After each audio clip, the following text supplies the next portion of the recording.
Hi, my name is Frank Anderson and I'd like to talk to you today about buying a digital camera. Digital cameras cost more than film cameras, but you have the convenience of being able to connect it directly to your computer. And of course there's no film to buy and no lab fees to pay for. Try to make sure that you buy a camera which has at least between 2 and 3 megapixels. Otherwise, the resolution of the photographs will be too small and they will look fuzzy. It's also important to buy a camera which has a good optical zoom. Digital cameras are often sold with high sounding resolution for a digital zoom. Digital zoom means that the zoom will be created inside the software, and this is not as good quality as buying a good lens in your camera.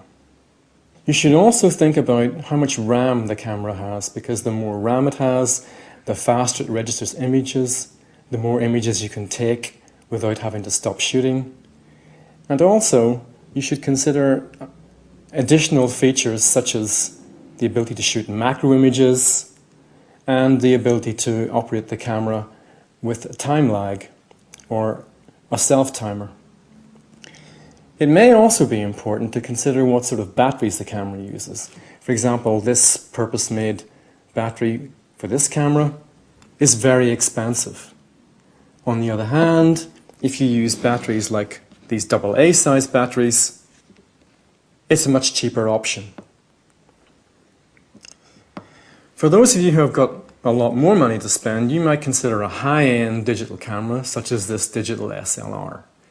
Obviously the pictures are much higher resolution, and you have a choice with a camera like this of either looking at the picture through this screen or, as I prefer, to focus and compose the shot through a viewfinder, as in traditional film cameras. One last consideration is where you see advertised, perhaps on the internet, a very high specification camera for a very low price.